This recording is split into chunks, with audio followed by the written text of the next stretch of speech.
ভারত ও পাকিস্তান ৪ দিনব্যাপী সংঘর্ষের পর একটি পূর্ণ ও তাৎক্ষণিক যুদ্ধবিরতিতে সম্মত হওয়ার ঘোষণা দেয় শনিবার।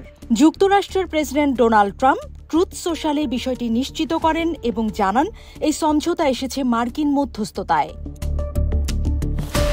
আল জাজিরার প্রতিবেদনে বলা হয়েছে, পাকিস্তানের পররাষ্ট্রমন্ত্রী বলেন, প্রায় ৩৬ দেশ এই কূটনৈতিক উদ্যোগে সক্রিয়ভাবে অংশ নিয়েছে, যা যুদ্ধবিরতির পথ তৈরি করে।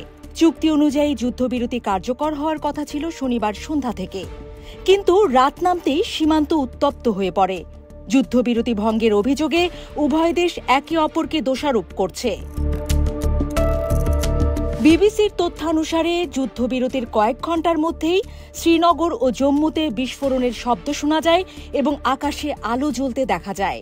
শহরবাসী আতঙ্কিত হয়ে পড়ে এবং বিভিন্ন গণমাধ্যমে গোলাগুলির ভিডিও ছড়িয়ে পড়ে। একই সময় পাকিস্তানের পেশোয়ার শহরের আকাশে অজ্ঞাত একটি ড্রোন দেখতে পাওয়ার খবর পাওয়া গেছে। মার্কিন সংবাদ সংস্থা এপি জানিয়েছে, উত্তর পশ্চিম পাকিস্তানের পেশোয়ার শহরের আকাশে একটি ড্রোন দেখতে পান স্থানীয় বাসিন্দারা। এক সংবাদকর্মী বিমান বিধ্বংসী গুলির শব্দ শুনেছেন বলেও জানিয়েছে এপি। তবে ড্রোনটি কার পরিচালিত ছিল তা নিশ্চিত হওয়া যায়নি। ইন্ডিয়ান এক্সপ্রেসের প্রতিবেদনে উল্লেখ করা হয়েছে যে ভারতের পররাষ্ট্র সচিব বিক্রম মিশ্রি রাতেই নয়াদিল্লিতে এক সংবাদ সম্মেলনে বলেন, আজ সন্ধ্যায় দুই দেশের সামরিক কর্মকর্তাদের মধ্যে যে সমঝোতা হয়েছিল তা বারবার লঙ্ঘন করা হয়েছে। এটি একটি স্পষ্ট চুক্তিভঙ্গ। তিনি আরও বলেন, ভারতের সশস্ত্র বাহিনী এই লঙ্ঘনের উপযুক্ত জবাব দিচ্ছে।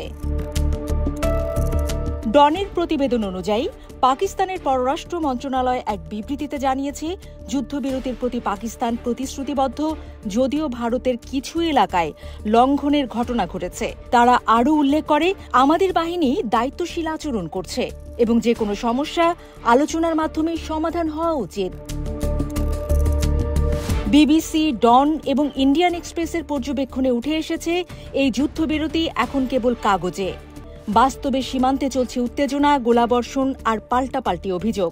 বিশ্লেষকরা বলছেন, রাজনৈতিক সদিচ্ছা এবং সেনাবাহিনীর বাস্তব নিয়ন্ত্রণ ছাড়া এই যুদ্ধবিরতি স্থায়ী হবে না।